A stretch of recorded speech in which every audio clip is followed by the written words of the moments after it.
आज जब बहस की शुरुआत हुई तो रिया के वकील ने जब बहस स्टार्ट किया तो सुप्रीम कोर्ट ने उनसे बड़ा स्पष्ट शब्दों में पूछा कि आपने तो पिटीशन में भी लिखा है कि आप सीबीआई की प्रोब चाहती थी, होम मिनिस्टर को आपने ट्वीट किया था, और आपने फिर अभी बाद में हलफनामा भी दायर किया, उसमें भी कहा है कि सीबीआई में जानी चाहिए। तो अगर आप सीबीआई में जाना चाहती हैं तो फिर इसमें क्या बचता है?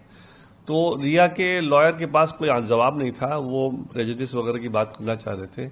हमने बताया कि भाई पिता का जो इकलौता बेटा है उसकी मौत हुई है, और जो सफ़र हम कॉन्सिक्वेंसेस कर रहे हैं पटना में कर रहे हैं, क्योंकि हम तो पटना में ही रहते हैं, तो पटना को जुरिस्डिक्शन है और मुंबई के जुरिस्डिक्शन पे हमको बिल्कुल सवालिया निशान उठ रहा है, क्योंकि वो एक इन्वेस्टिगेशन को बिल्कुल अलग दिशा देना चाह रहे हैं। तो इसलिए हमने कहा कि पटना में जो रजिस्ट्रेशन सही था, और पटना में अगर रजिस्ट्रेशन सही था तो फिर सीबीआई का भी जाना सही है। और इन एनी केस अब तो चूंकि कोर्ट में मामला है और कोर्ट सुप्रीम कोर्ट ऑर्डर कर देगा, सीबीआई को कंफर्मेशन दे देगा, तो फिर वो डाउट बिल्कुल भी सीबीआई का रहेगा ही नहीं। और एक उन्होंने बार बार नीतीश कुमार जी पे एक सवालिया निशान उठाया कि उन्होंने एफआईआर दर्ज करवाया। मैंने कहा है नीतीश कुमार जी ने बिल्कुल दर्ज नहीं कराया है।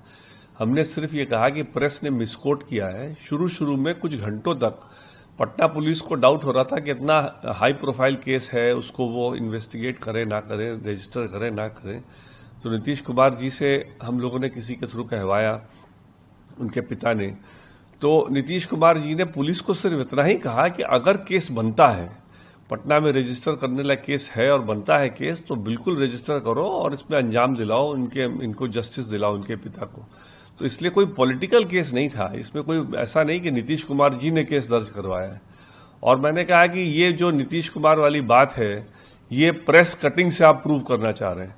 प्रेस कटिंग में जो बोला गया उससे लेकर के, प्रेस कटिंग में तो महाराष्ट्र के सीएम के बेटे का नाम भी आ रहा है, लेकिन हमने तो नहीं पिटीशन में डाला, क्योंकि ये गलत बात होती है। कोई भी कोर्ट के प्रोसीडिंग में जो प्रेस कटिंग होता है उस पर रिलाई नहीं किया जाता है, उसको नहीं दिखाया जाता कि ये प्रेस कटिंग में क्या बोला गया है, क्योंकि सुप्रीम कोर्ट के कई जजमेंट हैं कि प्रेस कटिंग के बेसिस पे कोई हियरिंग नहीं हो सकती।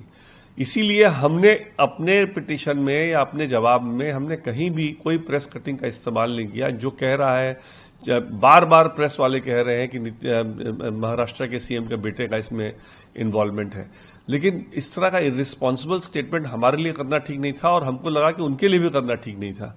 तो इसलिए जब हमने ये बताया इस बात को, तो फिर वो कोर्ट को समझ में आया कि इसमें कोई पॉलिटिकल ऐसी कोई बात नहीं है, एक सिर्फ जुरिस्डिक्शन का इशू है।